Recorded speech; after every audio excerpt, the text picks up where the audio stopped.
Good morrow, ladies and gentlemen.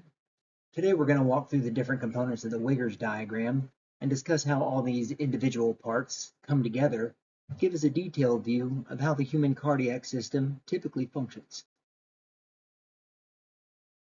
Okay, let's start at the very top. The ECG, or the electrocardiogram, tells us about the electrical activity of the heart, and the electrical events precede the mechanical events they cause. First, we see the P wave, and the P wave precedes atrial contraction, right? What does the P wave represent? Atrial depolarization. And of course, depolarization always precedes contraction when we're dealing with any muscle. And in the heart muscle, it's no different. Next, we have the QRS complex. And the QRS complex represents a couple of things. Of course, it represents ventricular depolarization, but buried within that QRS complex, there's also atrial repolarization. But the main thing I want you to remember is that we're talking about ventricular depolarization because the QRS complex represents the preceding of ventricular contraction. Lastly, the T wave represents ventricular repolarization, and the T wave precedes ventricular relaxation. Moving on down below the ECG, we have the heart sounds. Now, this is our classic love duck that you all are probably familiar with. The first heart sound represents the sound of the atrioventricular valves closing, and the second heart sound represents the semilunar valves closing, the sound that's made when the semilunar valves close. Systole, or ventricular contraction, occurs between the first and second heart sounds, as you can see from the photo.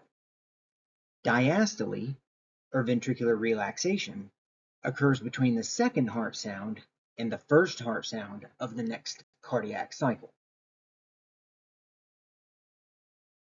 Next, let's move all the way to the bottom of the Wigger's diagram, where we have our ventricular volume tracing. Recall that pressure changes cause volume changes if valves are open. So here we're going to look at blood volume in a ventricle, since it's the same for both ventricles. The volume of blood in the ventricle is greatest at the end of diastole. This is the end diastolic volume. The amount of blood ejected from the ventricle is the stroke volume.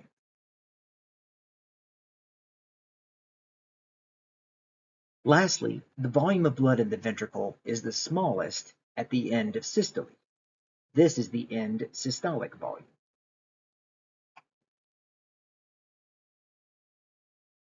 Okay, next, let's move to the big main part of the Wigger's diagram, which is the pressure tracing. I want to note, first of all, these different colored lines. So this purple line represents the pressure in the left atrium. The blue line represents pressure in the left ventricle. And the green line represents pressure in the aorta. Recall that blood flows from high to low pressure, but only if valves are open. When lines cross on the pressure curve, valves are either going to open or close. It's important that we understand this concept, since doing so will allow other parts of the cardiac cycle to fall into place for us. First, I want to draw your attention to this darker colored area in the background. This represents the isovolumetric contraction phase.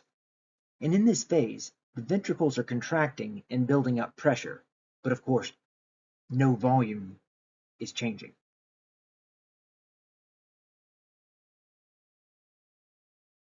The AV valves close when ventricular pressure exceeds atrial pressure. Semilunar valves open when the ventricular pressure exceeds the aortic pressure.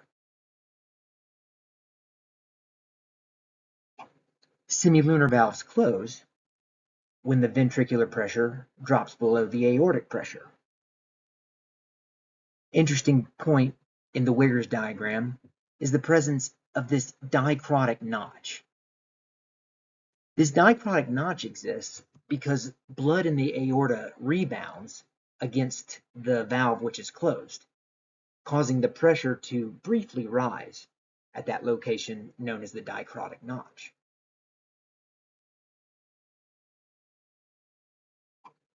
Lastly, the AV valves open when the ventricular pressure drops below the atrial pressure. Again, want to draw your attention to this darker colored area in the background. And this represents the isovolumetric relaxation phase. And this occurs when the ventricles are relaxing and pressures are falling. But again, in this phase, no volume is changing. Now I'd like to introduce you to a mnemonic that has definitely helped me remember the order in which the valves open and close throughout the cardiac cycle. And I'm going to walk you through what this mnemonic means. But first, let's spell out what the mnemonic is. Mam Coco. Mam Coco can be read from top to bottom, left to right. So MC represents mitral closing, AO is aortic opening, AC is aortic closing, and MO is mitral opening. Now this is an oversimplification, of course, since both AV valves and semilunar valves open and close in concert with one another. But the mnemonic doesn't quite work when you throw the other valves into play. So let's just see how this works functionally. Our first point, where the atrioventricular valves are closing, is our MC, or our mitral closing. Next, we have the aortic opening, aortic closing,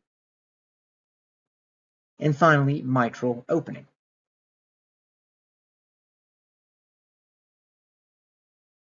All right, so let's take a look at an unreasonably difficult for the undergraduate level question. And I'll go ahead and admit that I have not taught you guys about murmurs yet. All I need you to understand for the purposes of evaluating this question is that regurgitation occurs when valves are closed, and stenosis is a problem when valves are open. A 55-year-old man presents with complaints of dizziness and shortness of breath on exertion. The physician detects a heart murmur heard during the portion of the cardiac cycle labeled X on the image. Which of the following heart valve pathologies would most likely produce this murmur? Using our MAM-COCO mnemonic, we can see that the location that X is pointing to represents the location in which the mitral valve opens. Since we just said that regurgitation is a problem when valves are closed and stenosis is a problem when valves are open, then we could probably make the selection that the answer to this question is mitral valve stenosis. Moreover, mitral valve stenosis is a diastolic murmur, and the location referenced in this question is during diastole. All the other murmurs listed as choices are systolic murmurs.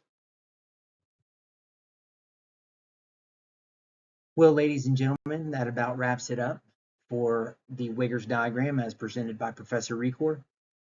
Please let me know what you think in the comments, and don't forget to like and subscribe. Thanks a lot.